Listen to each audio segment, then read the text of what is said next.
नमस्कार दोस्तों, अनुराग मिश्रा नाम है हमारा। ये है आबू धाबी, एक ऐसा शहर जिसे ज्यादातर लोग बस इतिहास, एयरलाइंस और दुबई के पड़ोसी के तौर पर जानते हैं। लेकिन असली खेल यही खेलता है। दुबई को देखकर लोग वाह वाह करते हैं, लेकिन दुनिया का असली अमीर और ताकतवर शहर अगर कोई है तो वो है आबू धाबी।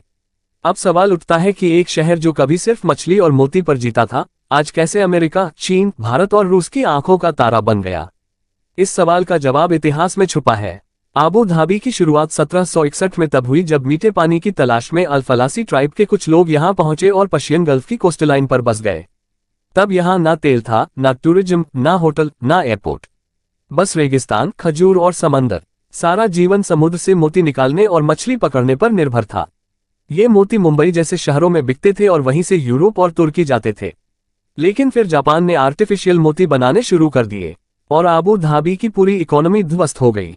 फिर आया 1929 का ग्रेट डिप्रेशन। आबू धाबी समेत पूरे गल्फ रीजन की कमर टूट गई। गरीबी, भूखमरी और कोई भविष्य नहीं। 1938 में सऊदी अरब में तेल के भंडार मिले और वेस्टर्न वर्ल्ड की नजरें अरब की रेत पर टिक गईं। आबू धाबी ने भी उम्मीद जगाई और वेस्टर्न कंपनियों को तेल खोजने की छूट दी। मगर वर्ल्ड वॉर 2 शुरू हो गया और सब कुछ रुक गया।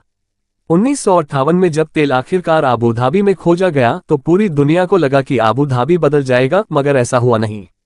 उस समय के रूलर शेख शाकबुत बहुत सतर्क थे। उन्हें लगा कि कहीं तेल जल्दी खत्म न हो जाए, इसलिए उन्होंने एक्सप्लोरेशन पर रोक लगा दी। इस फैसले से अल नहयान फैमिली के अंदर टेंशन बढ़ी और फिर 1966 में शेख जायद ने एक शांत सैन्य क्रांति के जरिए सत्ता संभाली। शेख जायद वही नाम है जिसने एक रेगिस्तानी कबीलों की जमीन को एक वैश्विक ताकत में बदल दिया। उन्होंने यूएई के गठन में मुख्य भूमिका निभाई। 1971 में ब्रिटिश पीछे हटे और शेख जायद की अगुवाई में 6 अमीरात मिलकर एक नया देश बना, यूनाइटेड अरब अमीरात। आबू धाबी इसकी राजधानी बना और शेख जायद पहले राष्ट्रपति। इसके बाद उन्होंने शुरुआत की देश की बुनियादी जरूरतों से सड़कें, अस्पताल, स्कूल, बिजली, पानी और सरकार। उन्होंने दुबई के रूलर को सलाह दी कि टूरिज्म और ट्रेड पर ध्यान दें। उन्हें फंडिंग दी और दुबई ने अपने बंदरगाह और होटल इंडस्ट्री को खड़ा किया। अब बात करते हैं उस इंसान की जिसने आबू धाबी को आज की स्थिति तक पहुंचाया, मोहम्मद बिन जायद। शेख जायद के बेटे, जो बचपन से ही अपने पिता की रणनीति और काम को देख रहे थे। उन्होंने देखा कि कैसे उनका पिता तेल के पैसे को सिर्फ खर्च नहीं कर रहा, बल्कि उसे इन्वेस्ट कर रहा है, ताकि भविष्य में जब तेल खत्म हो जाए तब भी आबू धाबी के पास कमाई के 100 रास्ते हों। इसी सोच से बना आबू धाबी इन्वेस्टमेंट अथॉरिटी, जिसमें आज $1 और 30 ट्रिलियन की संपत्ति इन्वेस्ट की गई है। सिर्फ लोकल नागरिकों के लिए $900 अरब सुरक्षित हैं।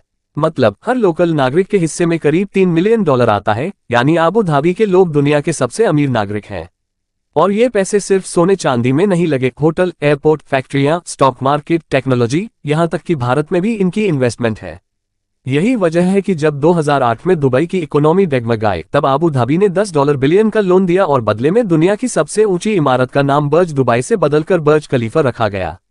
मगर सिर्फ पैसे से ताकत नहीं आती, सिक्योरिटी भी चाहिए। और यही वजह है कि मोहम्मद बिन जायद ने सेना में अपना करियर शुरू किया। सिर्फ 20 साल की उम्र में एयरफोर्स ज्वाइन की। जब 1990 में सद्दाम हुसैन ने कुवैत पर हमला किया, तब उन्होंने मिलिट्री लीडरशिप में अहम भूमिका निभाई।